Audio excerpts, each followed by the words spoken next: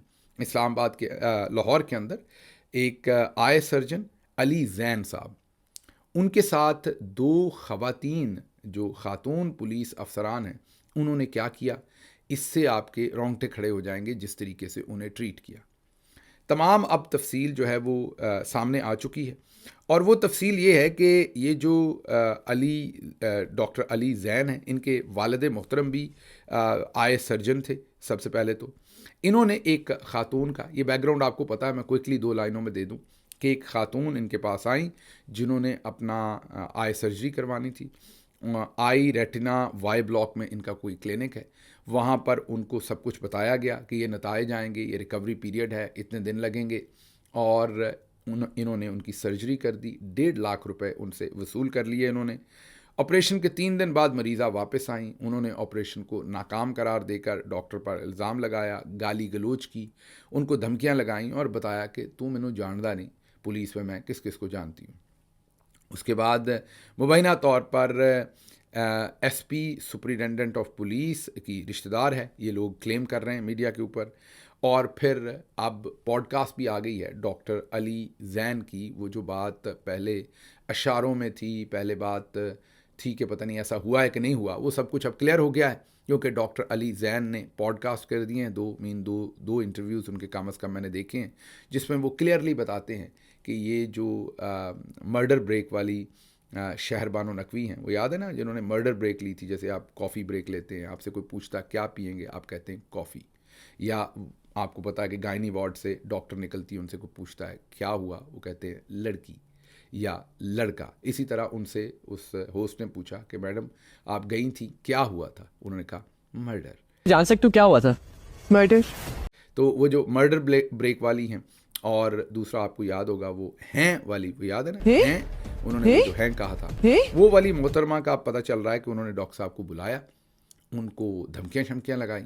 وہ پوری کہانی ڈاکٹر صاحب نے پوڈ کاسٹ میں بیان کی. اگر آپ کو موقع ملے تو ضرور دیکھیے پوڈ کاسٹ. ڈاکٹر علی زین لکھ کر سرچ کریں گے تو آ جائیں گے پوڈ کاسٹ جو انہوں نے کیے. اس میں انہوں نے پوری کہانی سنائی کہ پہلے ایس ایچ او کو بھیجا گیا، یہ خرم ہی ہوگا میرا خیال، ایس ایچ او جو اس دن خرم ان کو بتا رہا تھا. بہرحال پہلے ایس ایچ او کو بھیجا گیا. ایس ایچ او نے ڈاکٹر صاحب کو آ کے ایس پی صاحبہ کا پیغام، اے ایس پی، یہ ایس پی نہیں ہے ابھی لیکن انہیں چارج ایس پی کا دیا ہوا ہے. پہلے ڈیفنس میں تھیں، آج کل ادھر گلبرگ کی سائڈ پر یا ماڈل ٹاؤن کی سائڈ پر اس طرف کہیں لگایا ہوا ہے. تو یہ جو اے ایس پی صاحبہ ہیں، شہر بانو نقوی صاحبہ، جو کلیم کرتی ہیں کہ میں، یا لوگ کہتے ہیں کہ وہ کلیم کرتی ہیں کہ وہ فیلڈ مارشل کی رشتہ دار ہیں اور محسن نقوی کی رشتہ دار ہیں.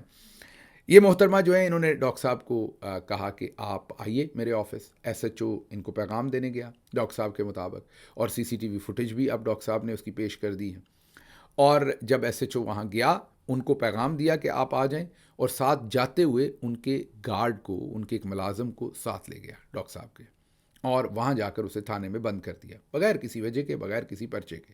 ڈاکٹر صاحب وہاں گئے تو ان کو یہ بتایا کہ آپ کو ہم 150 طریقے ہیں، یہ پتہ نہیں 144 طریقے ہمارے پاس آپ کو پھنسانے کے، یہ اے ایس پی صاحبہ بتا رہی ہیں. اور ان کو کہا کہ آپ یہ ایگریمنٹ سائن کیجئے اور اس کو پیسے دیجئے. انہوں نے کہا کہ میں تو یہ پہلے ہی جب آئی تھیں، انہوں نے شور ڈالا تو میں 1.5 لاکھ روپیہ ان کو دے چکا ہوں، شاید اوپر بھی کچھ پیسے وہ دے چکے تھے اس کے علاوہ بھی. انہوں نے کہا نہیں، اس نے اب جانا ہے برطانیہ، وہاں سے علاج کروانا ہے، اور اس کی ٹکٹ اور سارا خرچہ آپ دیں گے، کیونکہ پاکستانی ڈاکٹرز پر اب انہیں اعتماد نہیں رہا، اور اگر آپ نہیں دیں گے تو پھر آپ کے ساتھ ہم جو کریں گے وہ آپ دیکھیں گے. 144 طریقے ہیں ہمارے پاس آپ کو پھنسانے کے. ڈاکٹر صاحب ظاہر ہے بیچارے پھنس گئے. کیونکہ جیل تو نہیں جانا چاہتے تھے شریف آدمی، اور پھر آگے ڈاکٹر صاحبان جتنے بزی ہوتے ہیں آپ کو پتہ ہے، ان کی ساری اپوائنٹمنٹس، آگے انہوں نے سرجریز کرنی ہے تو وہ تو افورڈ نہیں کر سکتے یہ سب کچھ ویسے ہی. تو انہوں نے ان سے زبردستی انہوں نے ویڈیو بیان بھی ٹیپ کیا اپنی مرضی کا، اس کے بعد ان سے دستخط بھی کروائے ایک کاغذ کے اوپر تھانے میں.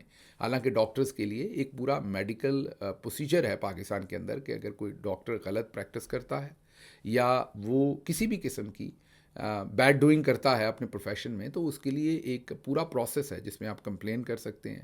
وہ میڈیکل کا پورا ایک سیٹ اپ ہے جس کے اندر کوئی چیئرمین ہے، کوئی ڈپٹی چیئرمین ہے، وہ سب لوگ بیٹھتے ہیں اس بورڈ میں، یا جو بھی کہنا آپ نے، وہ جو ایک فورم بنا ہوا ہے، اور اس پر ڈاکٹر صاحب کو بھی ایکسپلین کرنا پڑتا ہے کہ کیا ہوا ہے، مریض کی بات بھی سنی جاتی ہے، اور پھر وہ جو اتھارٹی ہے وہ ڈیسائیڈ کرتی ہے کہ اس میں ڈاکٹر کی کتنی غلطی ہے اور اس کے اوپر کیا پینلٹی ڈالی جا سکتی ہے. لیکن یہاں تھانے میں ایک اے ایس پی خود ہی فیصلہ کر رہی ہیں، جج جوری ایگزیکیوشنر بن رہی ہیں اور کہہ رہی ہیں کہ میری اس رشتہ دار کو جو ہے یا جو بھی میرے یہ جاننے والی ہیں ان کو مزید پیسے دیں. ڈاکٹر صاحب سے اب پتہ نہیں ٹوٹل 14 لاکھ یا 24 لاکھ، یہ رقم ابھی کلیئر نہیں ہو رہی کیونکہ ڈفرینٹ لوگ ڈفرینٹ رقم لکھ رہے ہیں، وہ ان سے زبردستی لی جاتی ہے. محترمہ یو کے جاتی ہیں، وہاں پر سٹے کرتی ہیں، اس کا خرچہ بھی ڈاکٹر صاحب دیتے ہیں اور ٹکٹ کا خرچہ بھی ڈاکٹر صاحب دیتے ہیں، اور وہاں سے وہ اپنا ٹریٹمنٹ کروا کر واپس آتی ہیں. اب غالباً 14 یا 24 لاکھ ان سے یہ جو اے ایس پی شہر بانو صاحبہ ہے، ان کا نام اب کلیئرلی انہوں نے لے دیا. اس جو پوڈ کاسٹ میں انٹرویو دیا ڈاکٹر صاحب نے، اس میں کلیئرلی بتا دیا انہوں نے. پہلے تو ان کا نام لوگ لے رہے تھے، لیکن اب تو انہوں نے کلیئرلی بتا دیا کہ یہی تھیں جنہوں نے کیمرے پر زبردستی ان کا ویڈیو بیان بھی لیا اور ان سے دستخط بھی کروائے ایک خالی کاغذ کے اوپر، اور دھمکیاں دے کر ان سے پیسے لیے. اس کے بعد ان سے جان چھوٹی تو ایک بریرہ نامی اور اے ایس پی صاحبہ آ گئیں ینگ. ان کی بھی میں نے ابھی ان کا جب نام شام سرچ کر رہے تھے تو ہمیں تو یہی سامنے آیا، پتہ نہیں اب یہی ہیں یا نہیں ہیں. بہرحال یہ نام ہمارے سامنے آیا، ہم غلط بھی ہو سکتے ہیں، اگر غلط ہوئے تو پلیز کامنٹس میں کریکٹ کر دیجیے گا. یہ نام ہمارے سامنے آیا کیونکہ ان کا پروفائل زیادہ نہیں ہے، ہمیں سمجھ نہیں آئی. لیکن یہ پھر آ کے ڈیفینس کی اے ایس پی لگ گئی ان کے بعد. انہوں نے پھر ڈاکٹر صاحب کو بلا لیا، انہوں نے کہا آپ کی ایسی کی تیسی ڈاکٹر صاحب، تو آپ ہمیں دوبارہ پیسے دیں. پھر شاید غالباً پھر پیسے دینے پڑے. تو یہ دو خواتین جو ہے، یہ آپ کو یاد ہوگا، یہ مرڈر بریک والی اور دوسری اب بریرہ صاحبہ کا نام آ رہا ہے، وہ بھی اے ایس پی ہیں. انہوں نے ڈاکٹر صاحب کے ساتھ یہ سب کچھ کیا. یہ اب آپ سوچئے کہ ایک ایسوسیٹ پروفیسر ہیں، ایک بہت ہی پڑھے لکھے قابل سرجن جو کنگ ایڈورڈ سے پڑھے ہوئے ہیں، اور ان کے ساتھ یہ سب کچھ ہو رہا ہے لاہور کے اندر. اور آپ سوچ سکتے ہیں کہ ان کی رسائی بھی ہوگی، ان کی بات چیت بھی ہوگی، ان کے اور پیشنٹس بھی ہوں گے، ان کے کولیگز بھی، ان کی فیملی بھی. اس کے باوجود اگر انسیکیورٹی عام شہری کی اتنی زیادہ ہے اور بلیک میلنگ اتنی زیادہ ہے کہ یہ دو خواتین افسران نے اور ان کے جو لوور رینکڈ آفیسرز ہیں یا ماتحت ہیں یا اہلکار ہیں، ان سب نے مل کے ایسی غنڈہ گردی اور ایسے طریقے سے ان سب ڈاکٹر صاحب کو اور ان کے کلینک کو یرغمال بنایا، بلیک میل کیا اور ان سے پیسے لیے، تو آپ سوچئے عام شخص کے ساتھ کیا ہوتا ہوگا. اچھا، میں اب آپ کے ساتھ کچھ ایکسپیرینس اپنا ذاتی بھی شیئر کرتا ہوں. جب میں گورنمنٹ میں کام شروع کیا تو میری پرسیپشن یہ تھی، کیونکہ میں نے لیڈرشپ پڑھا اور پڑھایا ہے، تو میں آپ کو یہ واضح کر دوں کہ لیڈرشپ کی جو پوری دنیا کے اندر سٹڈیز ہیں، اس میں یہ ہے کہ جو لیڈرشپ رولز ہوتے ہیں آرگنائزیشنز کے اندر، جیسے کوئی بینک ہے، کوئی بڑی آرگنائزیشن ہے، اس میں پوری دنیا کے اندر یہ ریسرچ ثابت کرتی ہے کہ جو خواتین لیڈرز ہوتی ہیں وہ بہتر لیڈر ہوتی ہیں یا ایکولی بہتر لیڈر ہوتی ہیں مردوں کے، کسی صورت بھی کم تر نہیں ہے. ان کی جو پرفارمنس ہے، جو ان کا کنڈکٹ ہے، بلکہ ہماری لیڈرشپ کی جو بہت ساری ریسرچ ہے وہ یہ ثابت کرتی ہے کہ جو خواتین ہوتی ہیں لیڈرشپ پوزیشنز کے اوپر، وہ کئی دفعہ اس لیے بھی ان کے رزلٹس زیادہ بہتر آتے ہیں کیونکہ ان کے اندر ایک ایمپتھی بھی ہوتی ہے.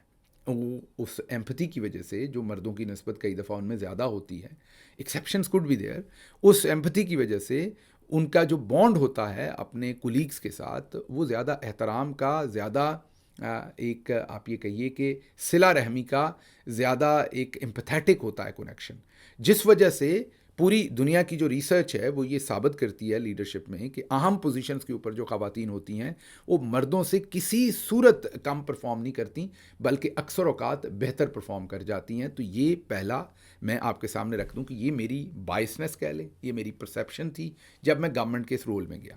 اب جب میں گورنمنٹ کے رول میں گیا تو وہاں پر ظاہر ہے خواتین افسران بھی بہت ساری تھیں اور مرد افسران بھی تھے. تو میری پرسیپشن اور میری ایکسپیکٹیشن یہی تھی کہ مرد پولیس والوں کا یا بیوروکریٹس کا تو ہم نے سن ہی رکھا تھا, دیکھ رکھا تھا, ایکسپیرینس کر رکھا تھا کرپشن کے سارے معاملات.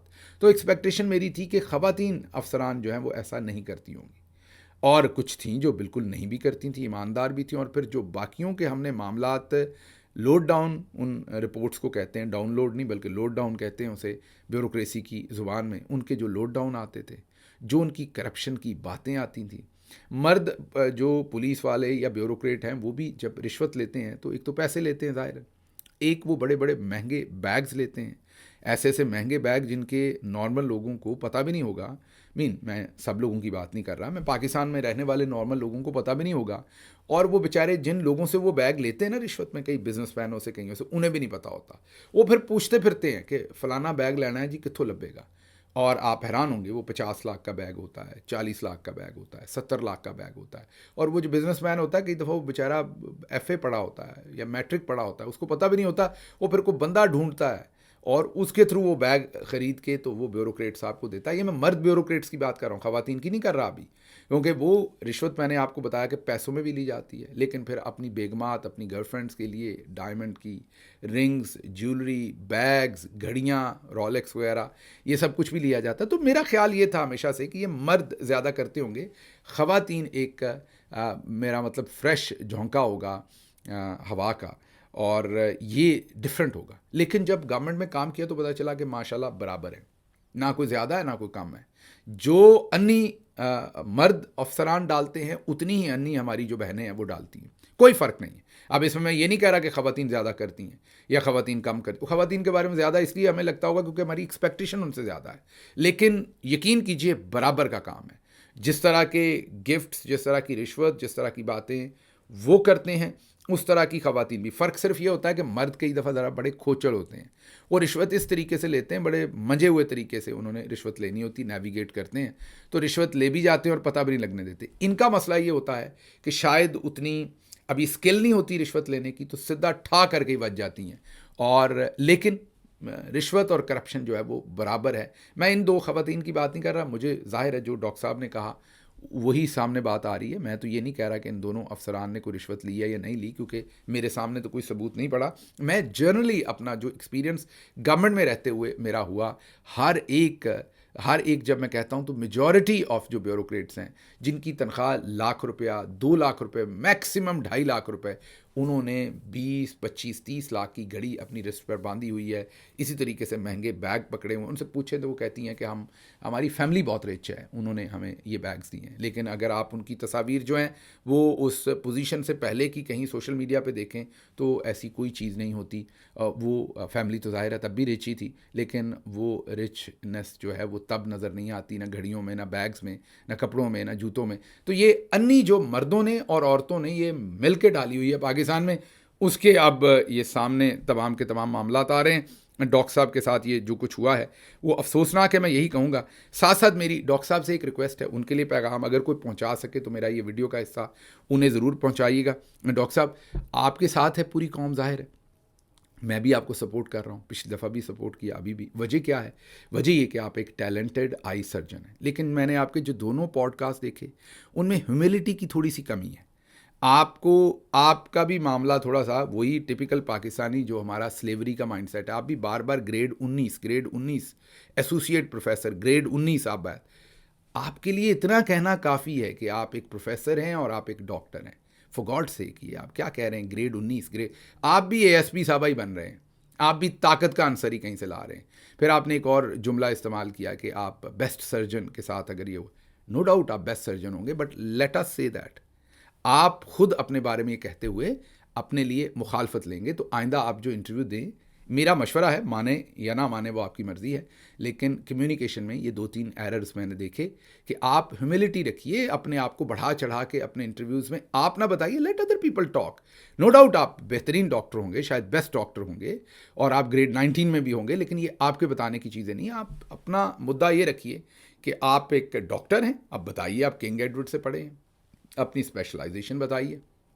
بتائیے آپ ایسوسیٹ پروفیسر ہیں, اس میں سے وہ گریڈ والا کام ذرا مائنس کر دیں.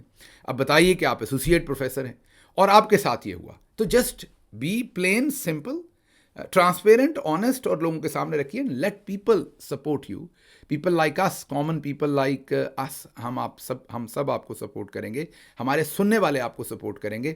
تو ذرا آپ بھی اپنے آپ میں سے اے ایس پی صاحبہ والے وہ گریڈ شریڈ تھوڑے سے واپس لے لیں, تو یقین کیجئے آپ کو زیادہ فائدہ ہوگا.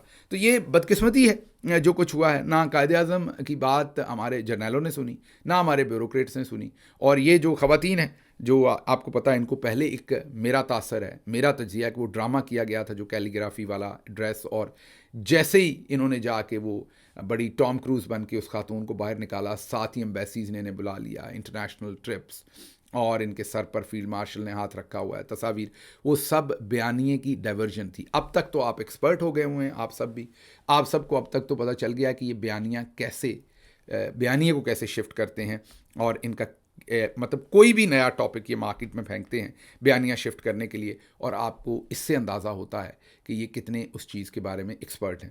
اچھا جی, شہزاد اکبر صاحب سے میری آج بات ہوئی ڈیٹیل میں. وہ جو کچھ انہوں نے پہلے دوستوں نے رپورٹ کیا وہی انہوں نے مجھے بتایا. آپ سب نے دعا کرنی ہے ان کی تیز ریکوری کی. بہت افسوسناک ان کے اوپر اٹیک ہوا. تصاویر کچھ کل سے چل رہی ہیں ان کی ہاسپٹل میں لیٹے ہوئے, وہ سب جعلی ہیں, اے آئی سے بنی ہوئی ہیں. یہ ملٹری جرنلز نے یا دوسرے لوگوں نے پھیلائی ہوں گی خوف و ہراس پیدا کرنے کے لیے. پرپز ایک ہی ہے کہ خوف و ہراس پھیلے اور لوگ بولنا بند کریں. ان کی ابھی تک کوئی تصویر کسی کے پاس نہیں ہے. مین کھینچی نہیں انہوں نے تصویر, تو وہ ایشو کیسے ہوگی, لیک کیسے ہوگی.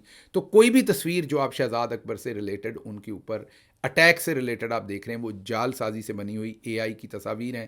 کچھ اصل میں ایسی ان کی تو کوئی تصویر سامنے نہیں آئی, اور ظاہر ہے پولیس اس کے اوپر کام کر رہی ہے. ہم دیکھیں گے کہ آنے والے دنوں میں جو برٹش پولیس ہے وہ اس کو کیسے سالو کرتی ہے. سارے معاملے کو کلوزلی واچ کریں گے, آپ کے سامنے بھی رکھیں گے. بہت افسوسناک واقعہ ہے. وجہ آپ سب کو پتہ ہے کہ جو چند لوگ بچے ہیں جو کھل کے بات کرتے ہیں, ان کو اب ہر طریقے سے اٹیک کیا جا رہا ہے. اس میں اس کے ساتھ ساتھ جاوید چودھری صاحب کی ایک بہت ہی شرمناک قسم کی سٹیٹمنٹ سامنے آئی ہے. انہوں نے کہا ہے کہ اگر ہماری فوج نے یہ وہ جرنلز کی طرف اشارہ کر رہے ہیں, یہ اٹیک کروایا تو بہت ہی بیہودہ اٹیک ہے, کہ صرف مکے مار کے وہ بندہ واپس آ گیا ہے.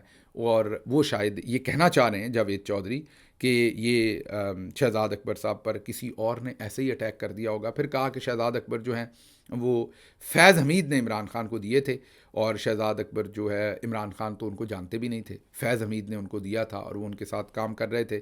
پھر کہا کہ شہزاد اکبر جمائمہ خان کے زیر انتظام ایک یہودی آرگنائزیشن میں کام کرتے تھے, تو آپ کہہ سکتے ہیں کہ وہ جمائمہ خان کے پے رول پر تھے. یہ بھی پھر انہوں نے کہا. پھر تھوڑا سا گندی سی مسکراہٹ سے جاوید چودھری صاحب ہنسے بھی, اور یہ مجھے سمجھ نہیں آتی کہ وہ سیدھا سیدھا اس اٹیک کو کنڈیم کیوں نہیں کر سکے, اور اس میں یہ جو اتنی واہیات باتیں ادھر ادھر کی ہیں, بیہودگی, یہ ان کو کرنے کی کیا ضرورت آئی. لیکن آئی ہوگی کوئی نہ کوئی, ظاہر ہے. میں اور کیا کہہ سکتا ہوں اس کے علاوہ, اور تو ان کو کوئی چارہ ہے نہیں. خیر, خبریں اور بھی تھیں لیکن مجھے یہاں سے اجازت دیجیے. اللہ آپ کا حامی و ناصر ہو.